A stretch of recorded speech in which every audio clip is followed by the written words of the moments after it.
नमस्कार, DCB news में आपका स्वागत और मैं सुरेंद्र सिंह। देखिए आज की महत्वपूर्ण खबरें जो देखना है जरूरी।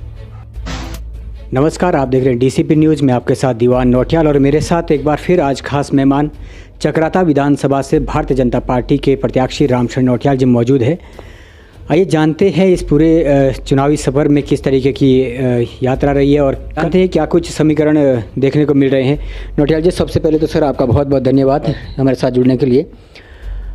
नौटियाल साहब, कल ही हमने वो तस्वीरें देखी। अगर मैं जिक्र करूं तो उत्तराखंड के जितने भी मुख्यमंत्री बने हैं उनमें शायद दूसरे मुख्यमंत्री होंगे जो जौनसार बावर कुछ दुर्गम क्षेत्र तक, लक्ष्यार कहे, लखवाड़ कहें या फिर हनोल कहे, वो यात्रा की है और हमने आपको भी उस यात्रा में साथ देखा है।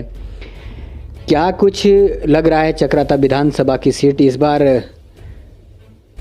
सुनिश्चित हो पाएगी या कुछ सस्पेंस अभी भी बना हुआ है? देखिए, चुनाव के से पहले ही एक बार मैंने माननीय मुख्यमंत्री जी से आग्रह किया था कि हमारे यहाँ के जो मंदिर हैं वो बहुत ही, वहाँ उसकी पौराणिक मंदिर हैं, बहुत उसकी मान्यताएं हैं। तो मुझसे उन्होंने कहा था कि जाएंगे ज़रूर, एक अभी जो है एक दौरा लगाएंगे एक दिन का। तो अभी जिस रोज़ उनका कार्यक्रम निकला उसी रोज़ 5 बजे कार्यक्रम मुख्यमंत्री जी ने दिया 3 मंदिरों में जाने का और 6 बजे से एग्जिट पोल आने लगे बीजेपी के पक्ष में। तो जितने हमारे इष्ट देवता है जौनसार बावर में, तो उन्होंने तो स्वीकार्यता और आशीर्वाद पहले ही दे दिया। फिर भी माननीय मुख्यमंत्री जी गए, यहाँ से लक्ष्यार गए, फिर लखवाड़ गए, उसके बाद हनोल गए दर्शन के लिए और बहुत प्रसन्न हुए। वहाँ की पूरी वादियाँ कहते, मैं पहले भी गया था वहाँ पर।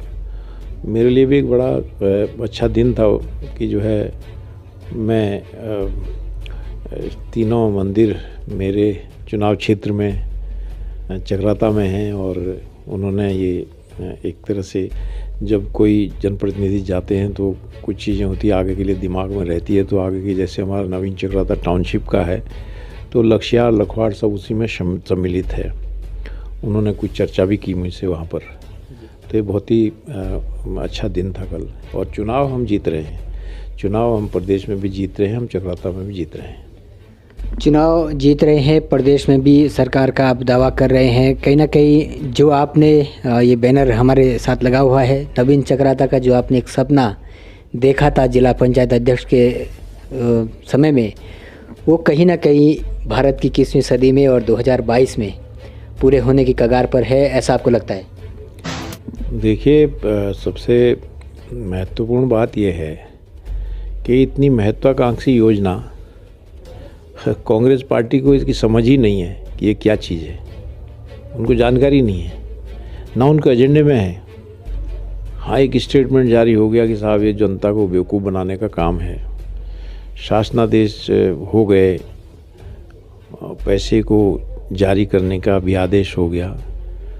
तो ये नवीन चक्राता टाउनशिप मेरा जुनून है। मेरा वहाँ के नवयुवकों के लिए, वहाँ के बेरोजगारों के लिए, जिन लोगों की अपनी भूमि पड़ी है सड़क के दोनों ओर, इतनी उपयोगी भूमि है जहाँ से कि बड़ी रमणीक हिमालय की चोटियाँ जिसके लिए लोग पैसा खर्च करते हैं वो समाप्त दिखाई देती है। तो उस भूमि का उपयोग, जिनकी भूमि है वो करें, किसी ना किसी रूप में पर्यटन के लिए करें, स्वरोजगार के लिए करें। तो ये तो हमारा कार्यक्रम था। बीच में इसमें राजनीतिक अनिच्छा, जो वहाँ की कुछ लोगों ने जो है वो घटिया तरह से राजनीति को एक वो बना दिया, घटिया प्लेटफॉर्म। विकास की कोई सोच नहीं है, एक व्यक्तिवादी सोच में पूरा इलाका एक तरह से डाल रखा था। आप कह रहे हैं चक्राता विधानसभा से आप आ रहे हैं, वहीं आपका विपक्ष जो लगातार वहाँ 20 साल से विराजमान है वो भी दावे कर रहे हैं। लेकिन टिकट जब घोषित हुआ था आपका, उस समय की कुछ तस्वीरें थी जो सोशल मीडिया पे आपने भी देखी होगी कि लग रहा था विपक्ष को कि हमें कहीं जाने की आवश्यकता नहीं है। लेकिन चुनाव के मतदान तक आते आते हम देख रहे हैं कि सभी को भागना पड़ा।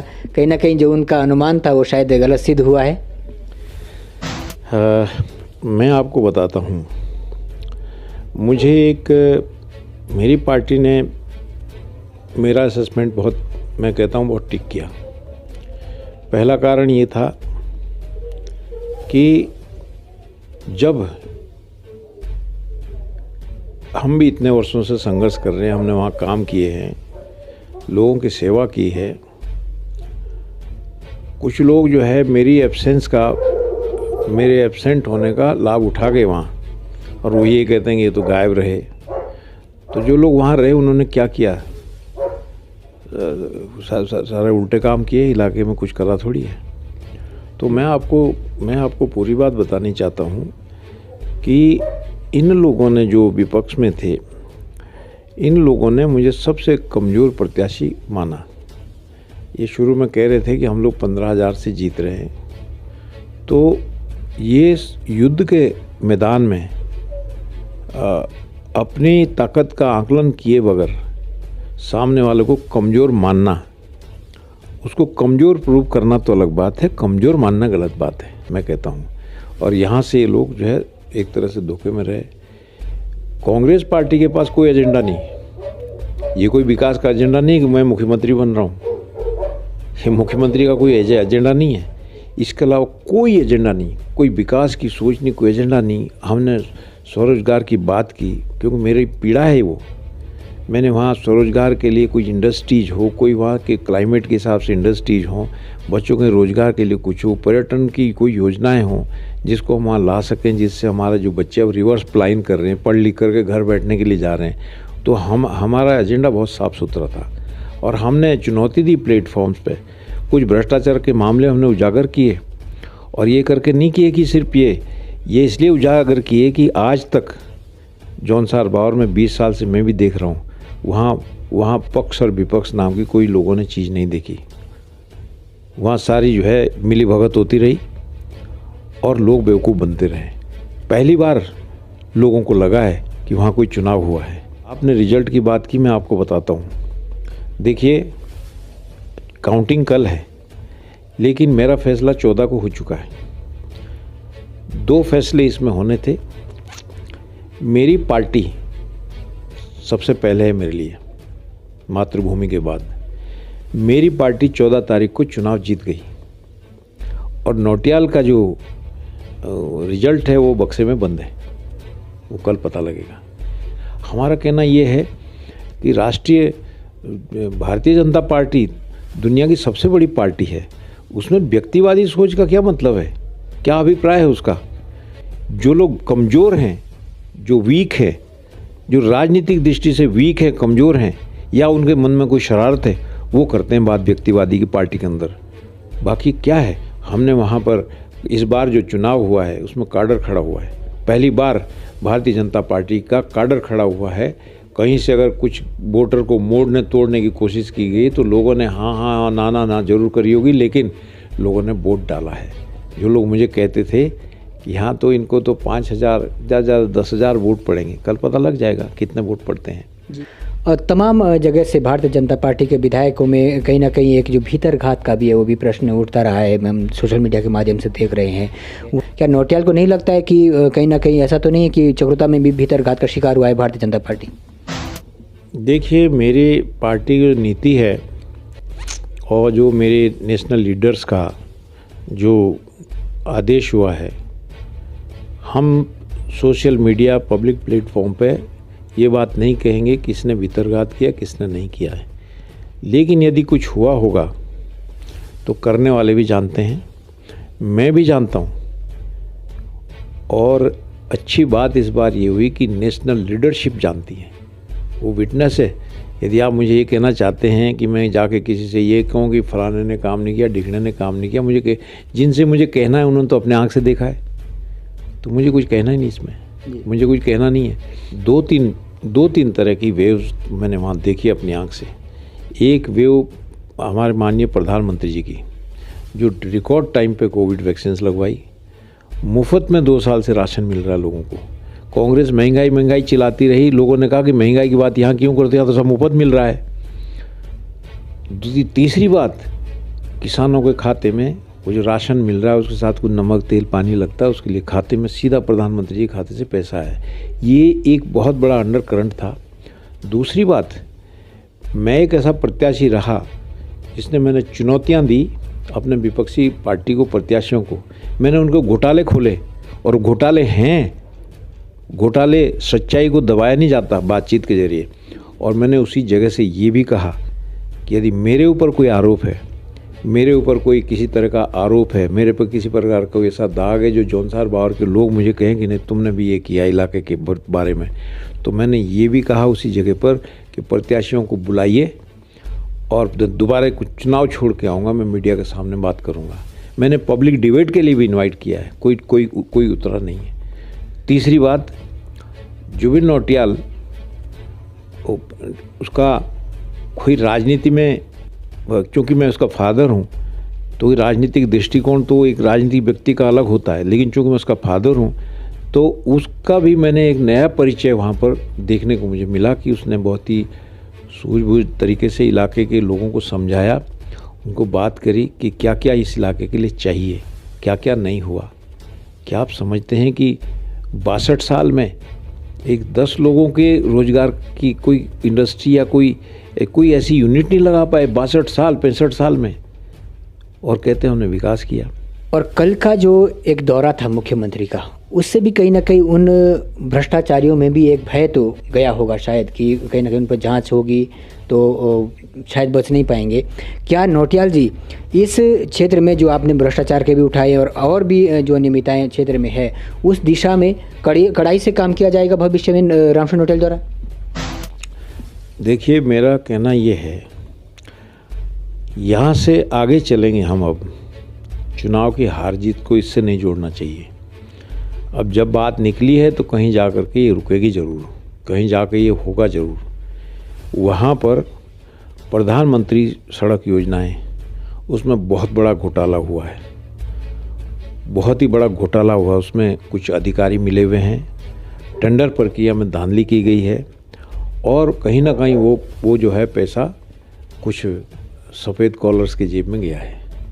और वो कहाँ गया है, वो पैसा कहाँ लगा, वो सब ज़मीन पे है, सब कुछ दिखाई पड़ रहा है, सब देख रहे हैं लोग। सिर्फ ये है कि नौटियाल अपने मुंह से बोले। नौटियाल अपने मुंह से क्यों बोलेगा? सारी जनता बोले, जनता साथ खड़ी होगी तो हम बढ़ेंगे आगे। जांच भी होगी, घोटाले भी खुलेंगे। और आगे के लिए तो मैं आपको बताना चाहता हूं कि हम जौनसार बावर में इंश्योर करना चाहते हैं कि जौनसार बावर का पैसा जमुना नदी से कोई इधर न ला पाए। अभी क्या हो रहा है, क्या ये जो संपत्तियाँ खरीदी जा रही है, ये कहाँ से कहाँ का है ये पैसा?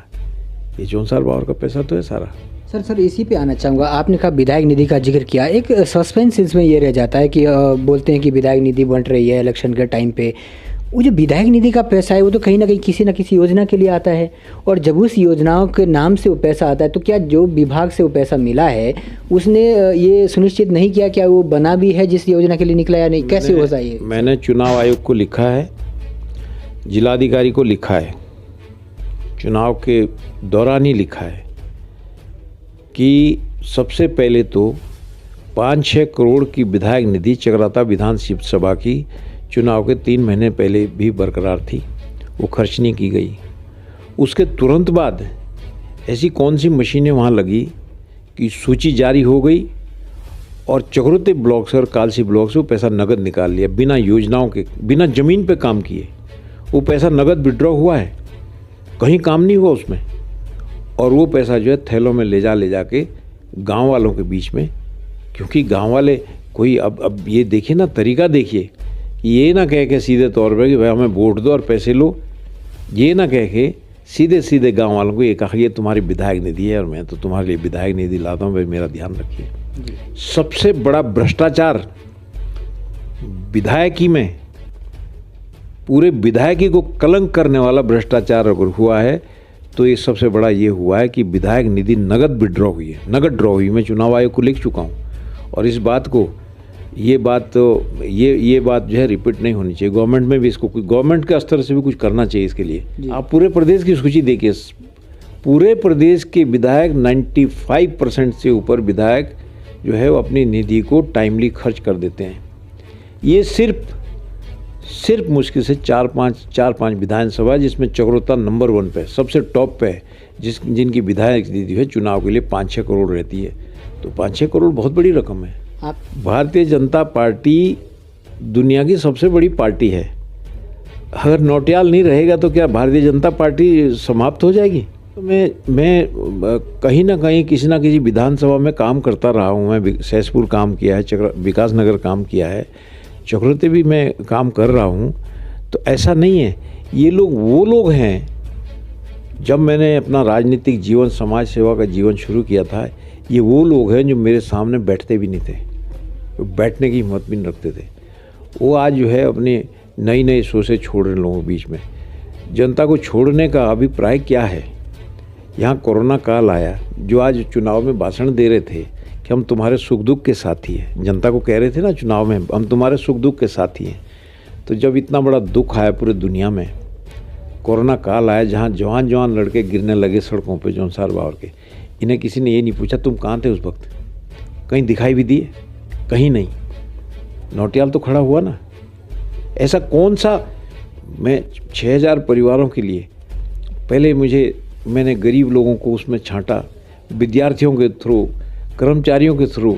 मैं जानता था पॉलिटिकल आदमी को छांटूंगा तो चुनावी हिसाब से छांटे जाएंगे उसमें परिवार, तो विद्यार्थियों और कर्मचारियों का सहारा लिया। गरीब से गरीब निरीह लोगों को मैंने उसमें छांटा। और उस वक्त जब लोगों को ज़रूरतें थी उस पर भी छींटाकशी की गई। कोई कहता कांग्रेसियों को बांट दिया, कोई कहता है जो है वो धनाढ़ियों को थ्रू बांट दिया, किसी ने कुछ कहा, किसी ने कहा साहब ये तो अंबानी ने दिया। तो भाई तुम लाओ ना, टाटा से ले आओ, बिरला से ले आओ, ये मेरा गरीब इलाका है, तुम भी लाओगे, मैं तुम्हारी पीठ पे भी पिठथाप लगाऊंगा, पीठ पर मैं थपथपाऊंगा आपकी पीठ भी। तो चुनाव में जीत हार एक बहुत ही अलग चीज़ मैं मानता हूँ। बात यह है कि अगर हम पे ये सवाल उठते हैं कि हमें दर्द है इलाके का नहीं है, तो मैं ये कहना चाहता हूँ कि अपना दर्द दिखाया। इतने 20 साल तक, अगर मैं 15 साल के मुझे एब्सेंस मानते हैं, एब्सेंट में कभी नहीं रहा इलाके के प्रति। इलाके के प्रति सच्ची प्रतिबद्धता वो होती है यदि हमारे इलाके में कोई संकट आए तो हम खड़े मिलने चाहिए, सुख शांति चलती रही। लेकिन उसका नुकसान मेरे जौनसार बावर को हुआ है। मैं थोड़ा दूसरे कॉन्स्टिट्यूंसीज में सक्रिय रहा, उसका नुकसान ये हुआ, जम के भ्रष्टाचार हुआ, जम से लूट खसोट हुई है, संपत्तियां खड़ी की गई है। और जो है लोग बाग बेवकूफ़ बनते रहे, कमरे के अंदर एक दूसरे को गालियां देते रहे और दफ्तर में जाके टेंडरों के लिए सब इकट्ठे जाते रहे। कोई पक्ष विपक्ष वहाँ कुछ नहीं था। पहली बार कांग्रेस पार्टी को ये पता चला है कि भारतीय जनता पार्टी एक विपक्षी पार्टी है जौनसार में जो खड़ी हुई है। जौनसार बावर में गांव के 2 टुकड़े करके राजनीति हुई है। दो गांव के 2 भागों में बांट दो और मज़े करो देहरादून में बैठ के। किसी को बोलो तो पटवारी के पास चला जाए, दूसरे बोलेंगे तुम पटवारी पे मत जाओ, तुम थाने में चले जाओ। और इस तरह से पूरे जौनसार बावर के का बंटवारा करके, आपस में लड़ा करके लोगों को राजनीति हुई है। इसलिए कोई काम करने की आवश्यकता नहीं पड़ी। मैं जब जिला पंचायत अध्यक्ष था तब यही हालत थी। मैं जब चुन के आया तो लगभग 100 गांव में मैं पैदल गया, जौनसार बावर में गया हूं, जहां मैंने वो गांव की पार्टीबाजियां ख़त्म कराई है। 5 साल मेरा कार्यकाल पूरा हुआ, उसके बाद वही फिर शुरू कर दिया। अपने क्षेत्र की जनता के लिए, अपने प्रशंसकों के लिए, अपने कार्यकर्ताओं के लिए डीसीपी न्यूज़ के माध्यम से इस पूरे चुनावी प्रक्रिया को लेकर और चुनाव ही जो दौर को लेकर क्या कहना चाहेंगे? मैं जौनसार बावर की जनता को मैं सबसे पहले मैं धन्यवाद देना चाहता हूँ, संपूर्ण जनता को, कि सिवाय 1-2 घटनाएं त्यूनी की छोड़ करके बहुत शांतिपूर्वक ढंग से सब जगह चुनाव हुआ है और कहीं से कोई अनटूवर्ड, कोई अप्रिय चीज़ सामने नहीं आई है। त्यूनी क्षेत्र में एक चुनाव को एक गुंडागर्दी का माध्यम बना के, चुनाव जीतने को एक गुंडागर्दी का माध्यम बना के, धमकाने का और अपने पोजीशन का माध्यम बना के जो किया जाता रहा है, इस बार उसमें परिवर्तन आया है। पहली बार त्यूनी थाने में 2 केस दायर हुए हैं, 2 क्रिमिनल केस दायर हुए हैं। तो ये लोग बागों में हिम्मत ही नहीं है। जब ये हमारे सीनियर लीडर्स जो बनते हैं, जब तहसीलदार और एसओ को ये कहते हैं गांव में गए हुए जांच के लिए, तो वहाँ से गांव छोड़ के चले आओ, नहीं तुम्हारे कपड़े उतरवा देंगे हम। जब तहसीलदार ऐसे कोई कैसे, तो आम आदमी की स्थिति क्या होगी वहाँ। अब धीरे धीरे लोगों में हिम्मत आने लग रही है। तो मैं जौनसार बावर के लोगों और विशेषकर त्यूनी क्षेत्र में जो हज़ारों वोट जो है फर्जी पड़ते थे, खुद ही डालते थे अंदर, इस बार उन लोगों को मैं बहुत बधाई देनी चाहता हूँ, बहुत धन्यवाद देना चाहता हूँ। उन्होंने मुंह तोड़ जवाब दिया। बिरनाड़ में हमारे प्रत्याशी के परिवार वालों ने वोट डालें खुद। बल्कि चुनाव के बाद एक मुझे मेरे कार्यकर्ता ने वहीं से फ़ोन किया कि ये शिक्षा मित्र है, ये अध्यापक, और इसका अपने गांव में इसकी पोस्टिंग भी हो गई, अब परमानेंट भी हो गया। हमें धमका रहा, हमें कह रहा कि तुम मारेंगे, हम जो है ये करेंगे वो करेंगे। तो मैंने उसको फ़ोन किया, उसकी ऑडियो रिकॉर्डिंग चल रही है। मैंने फ़ोन किया क्योंकि मैं दिल से बात करता हूँ। मुझे वो बात ख़राब लगी, मैंने उन्हें फ़ोन किया। मैंने कहा देखिए, आपको अब ये वार्निंग है, आप कर्मचारी हो, वोट चुनाव हो गए, अब तो चुनाव हो गए, अब पीछे पड़ोगे क्या लोगों के। मेरी ऑडियो सुनिए आप। वो जो है कहीं कहीं पर ऐसी चीज़ें होती है, तो वहाँ पर हमने एक ऐसा वातावरण तैयार करना है कि ये गुंडागर्दी का माहौल ख़त्म हो। हाथ जोड़ के वोट लीजिए, फर्जी वोट मत डालिए। हालांकि दूसरी जगह फर्जी वोट नहीं पड़ा, आप वोट की परसेंटेज देख सकते हैं। उसकी वजह यही है जो फर्जी वोट डालते थे। इस बार जो है वो जनता ने जवाब दिया, उनको बहुत बहुत धन्यवाद।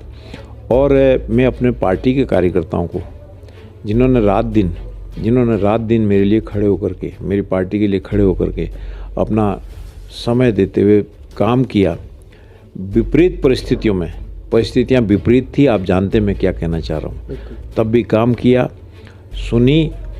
और यदि किसी ने उन्हें कुछ कहा होगा तो हाँ हूँ करते रहे, लेकिन उन्होंने काम किया पार्टी के लिए और पार्टी को वोट डलवाया। मैं उनको बहुत बहुत धन्यवाद देना चाहता हूँ। भारतीय जनता पार्टी में यदि कोई ये सुरमा बनने की कोशिश करे कि मेरी वजह से वहाँ ये होगा और मेरी वजह से ये होगा, नौटियाल चूँकि अभी आया है, ये 4000 वोट का मेहमान है, और तो वो कल पता लग जाएगा कौन कितने वोट का मेहमान था। और भारतीय जनता पार्टी बड़ी है कि पार्टी के अंदर एक इंडिविजुअल बड़ा, जो ये कहते हैं कि हमारा ये है। जिक्र किया कि मुख्यमंत्री का वहाँ दौरा तय हुआ और तमाम जो चुनावी नतीजे हैं एग्जिट पोल के माध्यम से टीवी में भारतीय जनता पार्टी के हित में मैं देख रहा था, मैक्सिमम थे।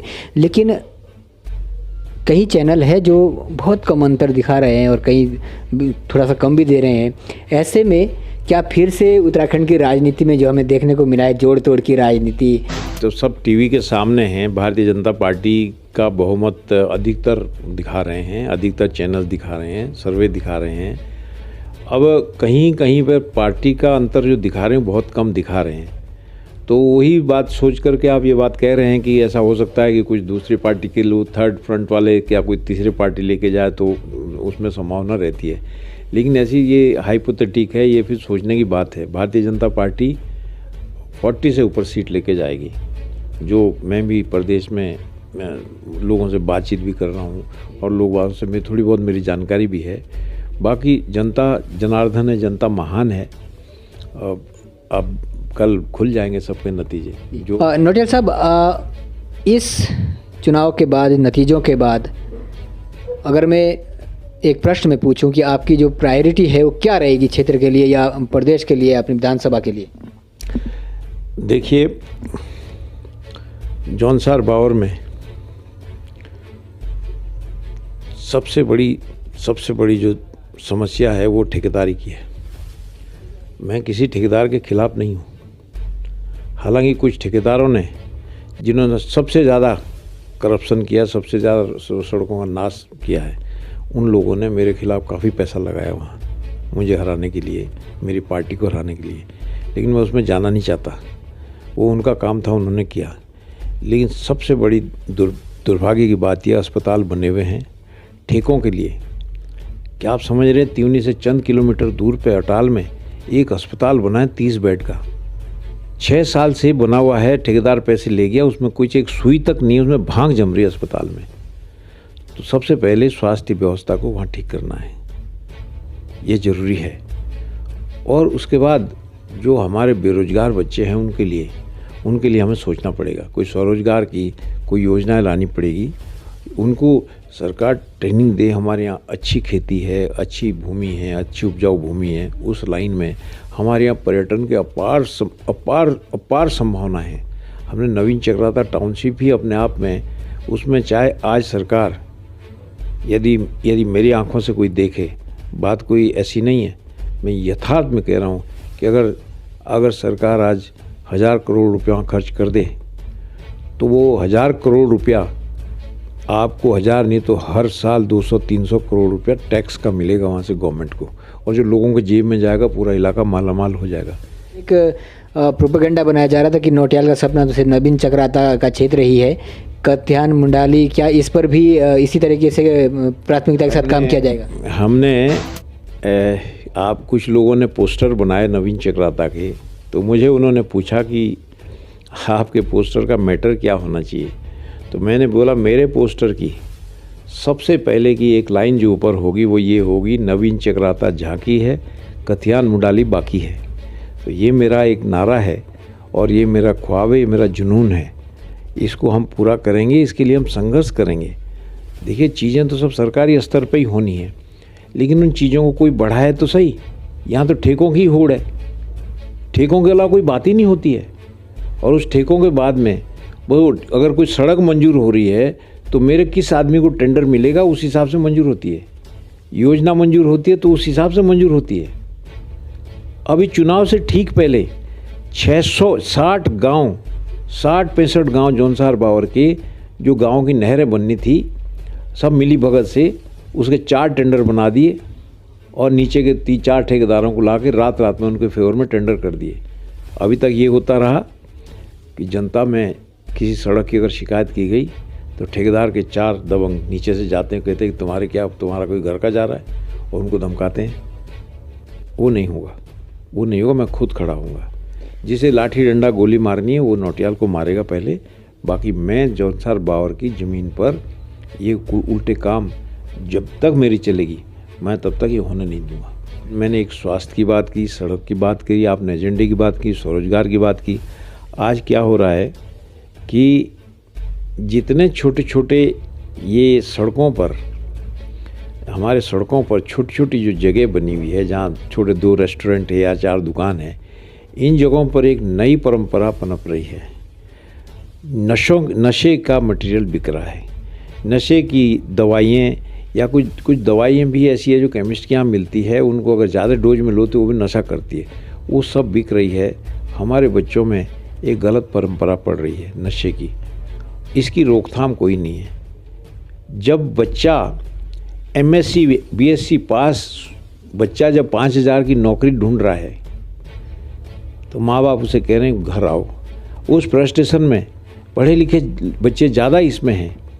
कुछ लोग विकास नगर में आप देखिए तो जो बहुत ज़्यादा फैल रहा है ये नशे का जो है, नशाखोरी का जो ये सारी चीज़ें वहाँ समाप्त करनी होगी। जब आपने शराबबंदी करनी हो तो आप पहले तो दुकानें बंद करोगे ना, ये बाद में देखोगे कोई बाहर से तो नहीं ला रहा हो तो तब करेंगे। पर वहीं पर बिकने लग रहा है, उनको भी, उन लोगों को भी राजनीतिक शरण है। ये नशे के जो ड्रग्स हैं ये बेच रहे हैं, तो इसको भी ख़त्म करना है, इसके लिए भी काम करेंगे। ये तो एक सामाजिक काम है, ये तो इसके लिए तो हमें बहुत सारे लोगों की ज़रूरत पड़ेगी। एक जो नौकरशाही है उनको भी हमने देखा कि वो नौकरशाही भी भ्रष्टाचार में कहीं ना कहीं अपना जो उनका रुख होना चाहिए जनहित के लिए वो देखने को नहीं मिलता है। हाल ही में मैंने देखा कि बिशन सिंह चुफाल जी, मंत्री जी है, उन्होंने एक योजना को तत्काल निरस्त करने के आदेश दिए, लेकिन उसके बावजूद भी उन आदेशों का अभी तक नौकरशाही के स्तर से चक्राता विधानसभा में संज्ञान नहीं लिया गया है। उसको कैसे कंट्रोल करेंगे नौटियाल जी अगर कल दोबारा से उस तरीके से काम होते हैं वहाँ पर? देखिए वहाँ क्या हो रखा है मैं आपको बताता हूँ।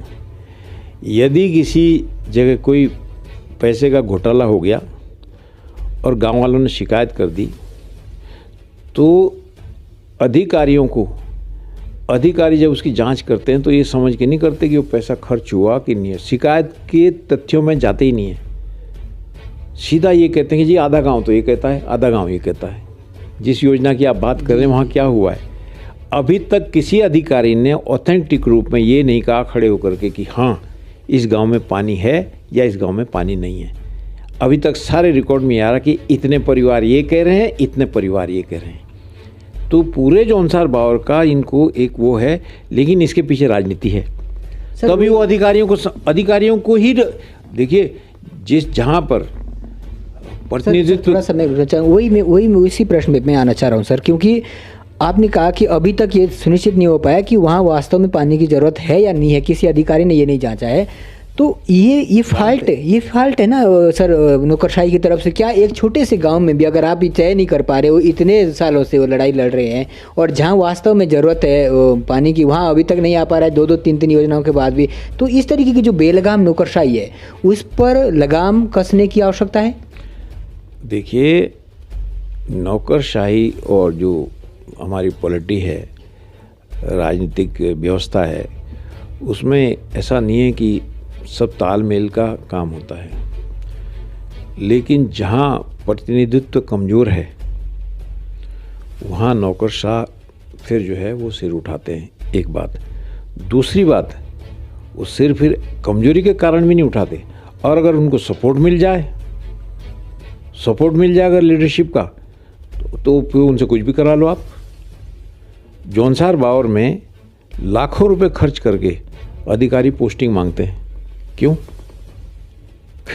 जब बाड़ी खेत, जब नेता ही ठेकेदारी कर रहे हैं, जब बाड़ी खेत को खा रही है, तब वहाँ तो कोई भी जाना चाहेगा, फिर वापस नहीं आना चाहते। ये जौनसार बावर ऐसी जगह है।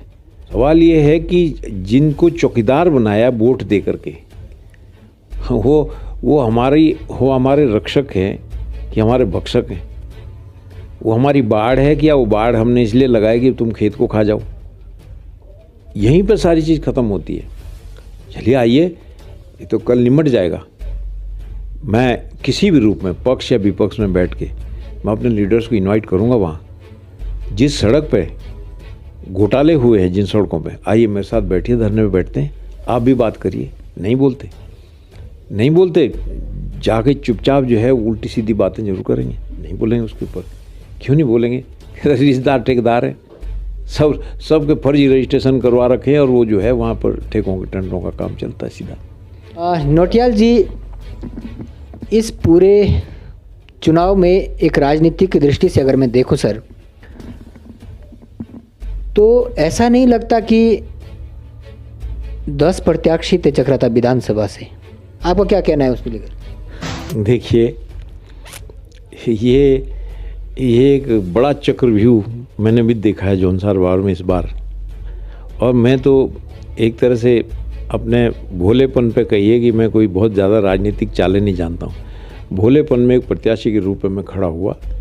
लेकिन जो लोग मेरे दफ्तर में 1.5 साल से बैठे थे, जिनको मैंने थोड़ा कोशिश करी कि जब मेरा उंगली पकड़ के चलो दो आगे, जो मेरे पास सीखने आते थे, उन्हीं लोगों को, और ख़ासकर जो मेरे रिश्तेदार हैं, उन्हीं लोगों को टारगेट किया गया और उनको पैसे दे के उनको खड़ा किया।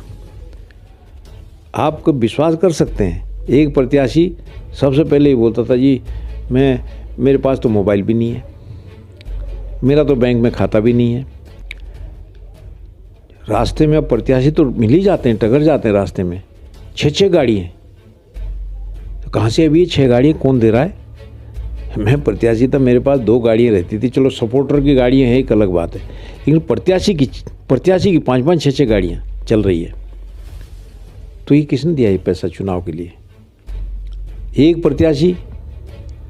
अब इनके हालात देखिए, मेरे पास तो दरख्वास्तें लेके आते हैं अपने नौकरी के लिए कि हमें कहीं नौकरी मिल जाए तो हम वो कर लें। और अभी जब ये कैंडिडेट बने वहाँ पर, तो कहते हैं कि हम 2-2 हज़ार बच्चों को नौकरी दिलाएंगे जौनसार बावर में। आप सोचिए ज़रा कितना फूक भर दिया इनको। एक प्रत्याशी की हालत ये थी कि वो जो है, जब ये राशन वगैरह का हम करते रहे, तो पूरे साल भर मेरी तारीफ़ें करते रहे टीवी उस पर जो है वीडियो में। एक नहीं 2 थे ऐसे। साहब नौटियाल से बढ़कर कोई नहीं है, आप आगे आइए, ये भाषणों में उनके मैं आपको दूंगा, आप आगे आइए, जौनसार बावर को आपकी ज़रूरत है। और फिर ऐन मौके पे हमारे खिलाफ एक षड्यंत्र बना करके इन्हीं लोगों को, इनको बंदर के हाथ में जो है वो अदरक की गांठ दे दी और वो बन गए प्रत्याशी। पता लग जाएगा उन्हें भी कितना परिवर्तन चाहते थे। ये लोग परिवर्तन नहीं चाहते, इनको पैसा चाहिए था बस। ये सिर्फ पैसा इकट्ठा करने के लिए खड़े हुए और ले लिया नेताओं से, जिन्होंने खड़े किया उनसे पैसा वैसा ले लिया और जेब में रखा, घूम घाम के अपने ख़त्म हो गया। जो जितना सूरमा होता है उसका पता चुनाव में ही चलता है। चुनाव हो चुका, जो भी रिजल्ट हो, जो भी फैसला हो, सबको स्वीकार करना चाहिए, मैं भी स्वीकार करूँगा। लेकिन इन लोगों ने जो ये परिवर्तन की बात करते थे और फिर खड़े होकर के नेताओं के इशारों पर खड़े होके सिर्फ वोट कटवाने के लिए फलाने जगह फलाने कटवाओ, जो ये इस तरह से लड़े, इन्होंने सबसे बड़ा पाप किया जौनसार बावर में। मैं आपको बताना चाहता हूँ, सबसे बड़े पापी हैं ये लोग और जौनसार बावर इनको कभी माफ़ नहीं करेगा। मेरा लड़ना कोई ज़रूरी नहीं था। यही लोग तो जो मुझे कहते थे कि आप लड़ सकते हो, जौनसार बावर में परिवर्तन होना चाहिए। कोई कहता है कि 2 परिवारों से परेशान है, कोई कह रहा है 1 परिवार से परेशान है। हमने कहा किसी की परेशानी छोड़ दीजिए, यदि आप लोग समर्थन में आएंगे, मैं चुनाव लड़ूंगा तो हम बदलाव ला सकते हैं। और इन मौके पे ये लोग, तो ये सबसे बड़े पाप के भोगी हैं। जो लोग परिवर्तन नहीं चाहते उनका हम कुछ नहीं कहते। जो जौनसार बावर के लोग परिवर्तन की बात करते थे उनके साथ इन्होंने घिनौना अपराध किया है, पाप किया, और ये सबसे बड़े पापी हैं उसके, जो है मैं ये कहना चाहता हूँ। Thank you so much sir. तो ये नौटियाल जी का कहीं ना कहीं युवा प्रत्याशियों पर सीधा सवाल है कि आखिर अगर परिवर्तन चाहते थे तो परिवर्तन के लिए हटकर भारतीय जनता पार्टी ने एक टिकट दिया था, उम्मीदवार दिया था इस बार, तो फिर आखिर उनका खड़ा होना क्या किसी नेता के इशारे पर थे? सीधा नौटियाल जी का कहना है कि ये पैसों के लिए खड़े हो रहे थे या परिवर्तन नहीं चाह रहे थे। और ये कहीं ना कहीं प्रश्न बनता है कि अगर परिवर्तन चाह रहे थे युवा नेता तो फिर क्यों नहीं 2022 में एक होकर चुनाव लड़ रहे थे? तो आप देख रहे थे खास चर्चा नौटियाल जी के साथ और मैं दीवान नौटियाल। आगे के लिए बने रहेगा डीसीपी न्यूज़ के साथ, तब तक के लिए हमें दीजिएगा इजाज़त। नमस्कार। आगे के अपडेट के लिए बने रहें डीसीपी न्यूज़ के साथ। जय हिंद, जय भारत।